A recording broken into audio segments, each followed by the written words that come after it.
Assalamu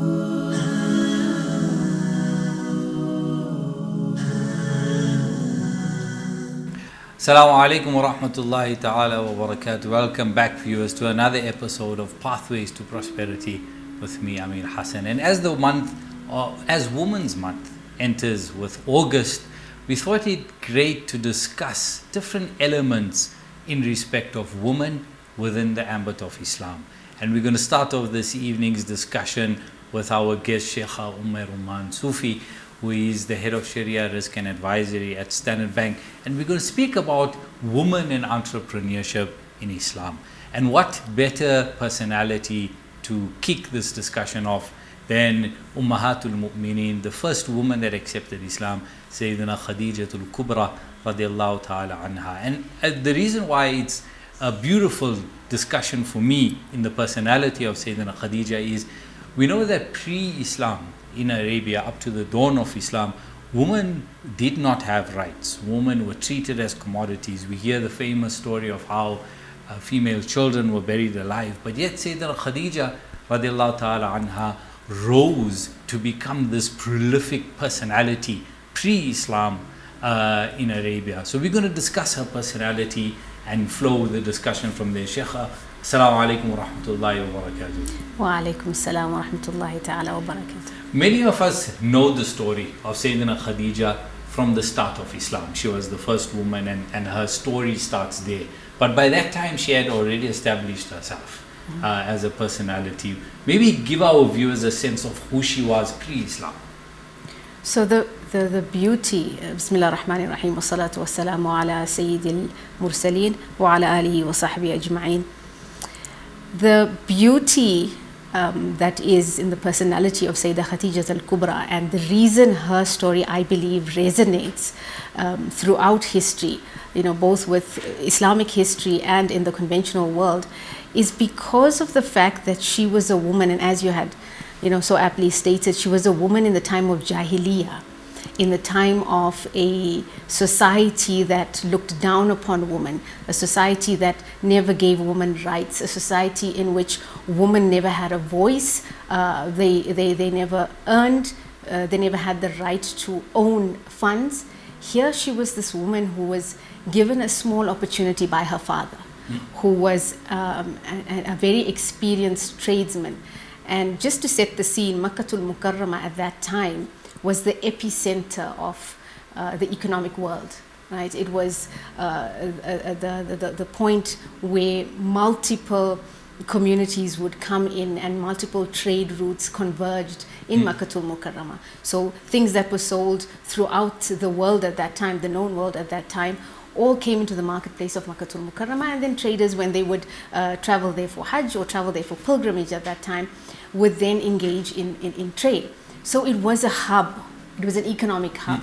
And her father was someone who was very well established in the business world.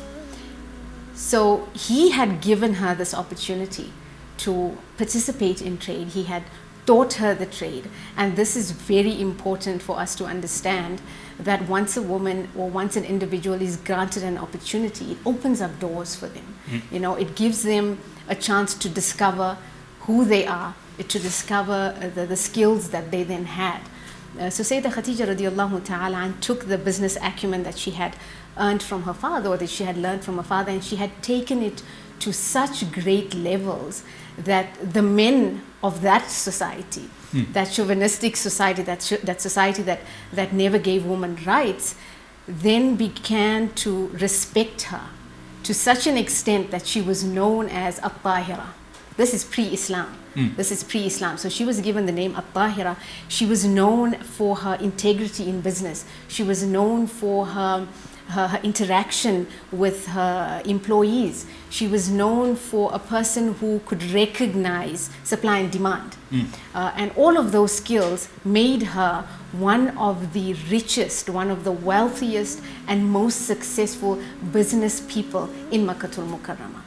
And I think the beauty in that story is that personality of Sayyidatina Khadija al-Kubra led to her meeting Nabi sallallahu alayhi wasallam.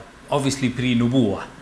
And maybe for the benefit of those of us who may have forgotten our madrasa classes and forgotten that early history of Islam, how did they meet? So like we were saying, she was a person of integrity and a person of value. And that type of individual then values other individuals who have, similar traits, who are trustworthy. And of course, we know Sayyidina Rasulullah sallallahu alaihi wasallam was as-sadiq al-amin. He was also someone who was respected in society for his trustworthy character. And she had heard of him, and at that time she would employ men to to engage in the trade, because they had to travel out to other lands. So she was a sort of entrepreneur and a manager at the same time, managing these individuals going out and performing trades and trusting them with the wealth that had to go out. So when she had entrusted her wealth to Sayyidina Rasulullah sallallahu alaihi wasallam, and this is one of the the mu'jizas of the Messenger of Allah, that he had barakah in his existence. Besides the fact that he was extremely skilled in business himself, when he would come back, she had noticed that people were speaking of him, speaking of his business sense, speaking of his trustworthiness, and that drew her towards his personality. And this is again a lesson off topic, but something that we as individuals, as individuals, should look at in a partner or look at in a community. We are drawn to people of good character. Right? This is a teaching of Islam. So Sayyidah Khadija radiallahu ta'ala and valued Rasulullah sallallahu alayhi wasallam, and the same can be said of him. He valued her and her trustworthy character, and which is what had then brought them together. So not only was she a businesswoman, but she set the example of what it was. Today in the business universe and corporate South Africa, you hear leadership conferences and self-help books and how to be a good boss and all of that. She demonstrated to a patriarchal society what it was to have empathy to your employees, what it was to have good character, what it was to be a good boss, if I were to phrase it within that. And because Nabi Sallallahu Alaihi Wasallam was him being perfect in his character, and her being this example of what it is to be a good human being and a good business person, they met.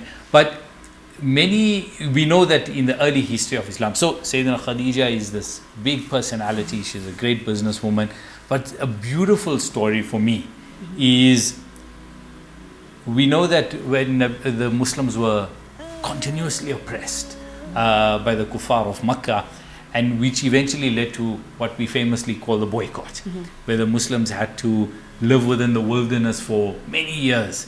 And the thing that stands out for me as a person during that piece of Islamic history is that you need to be funded, right? Because you're sitting in the wilderness, you don't have anything. Islam needed to be funded, the dawah of Islam needed to be funded. And many people don't know that this was funded by Sayyidina Khadija radiallahu ta'ala anha. So tell us about that that piece of her life that we don't know about. So this is again one of, she was a multifaceted individual, and this is why history resonates with this great personality, is because she had so many elements of goodness and so many elements of khair, and she had given so much to the cause of Islam. So she was firstly the first person and the comfort of Sayyidina Rasulullah sallallahu alaihi wasallam when the message, the message was received by him, and if it were not for her support, and that can be said for every individual in today's society. If we are not well supported and well grounded, it's very difficult then to carry out our goals and our missions. Yep. And because she grounded him so well, he sallallahu alaihi wasallam then had the courage, the strength, the support to go forth and spread the message of Islam. So you could safely say that the da'wah of this deen was supported because of Sayyidah Khadija radiallahu ta'ala. And she was that is one of the definitions of a Sahaba, the companion of the Messenger of Allah. They were companions in the da'wah of the message of Islam. And Sayyidah Khadija was the first companion to the da'wah of Islam. But flowing from there, Shaykha, is we see that example of Sayyidina Khadija, entrepreneur, made a lot of money, was an employer, was demonstrable evidence that the role that woman plays in Islam can be in business as well, but she contributed towards Islam. Another hallmark of Islamic history is that women through the ages took this example of entrepreneurship, but also their positive financial contribution towards Islam. And there's hallmarks in our history. And one of the other ones that I always look to is what happened in Egypt with this concept of waqf or awqaf as we know it. We saw it flourish in Egypt, and many people don't know who were the ones behind this flourishing of the awqaf of Egypt. And maybe we enlighten the viewers on that and who was behind it.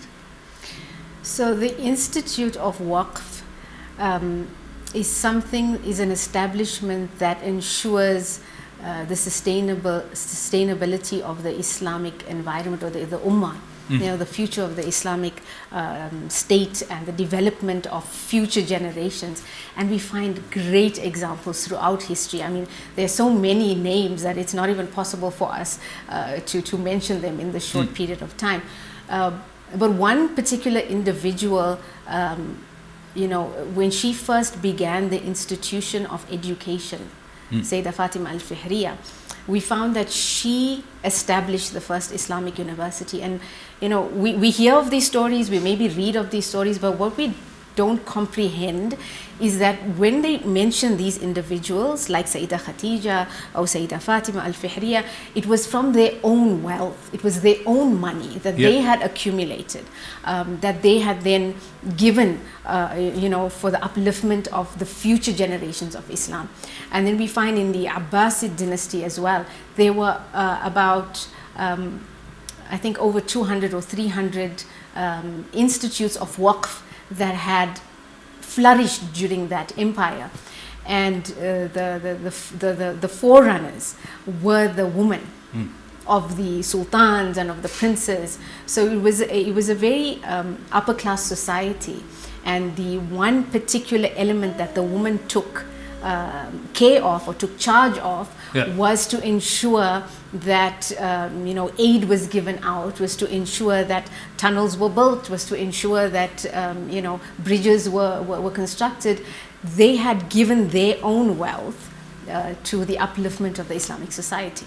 So I think the lesson there that we learn, and this is an important lesson that I would like to extract from these stories, is that yes, we know, I think we've moved past this fact or this idea that women can be entrepreneurs in Islam, and women do have a place for entrepreneurship in society and in corporate South Africa, or in a corporate job, or all of those things. But if you look at the legacy that the women of Islam have left behind, it was not just a legacy of being an entrepreneur in and of itself and being this big billionaire and showing business success, but it was a holistic success. It was what they did with that success and how it positively contributed to society. And maybe inshallah we take that as a segue into our next episode, because during the course of this month, inshallah, we'll be discussing with Shaykha Umme Roomaan different elements of women, and we hope that this serves as a reminder for our viewers that in our history, oftentimes we look for stories of success in other cultures or other communities, and we look to modern day success stories. But within the house of Islam, we have such beautiful success stories that can be a source of inspiration for us in our businesses, in our jobs. Stay tuned for our next session where we carry on the theme of women, inshallah, especially within Islam. Until next time, Assalamu alaikum wa rahmatullahi wa barakatuh.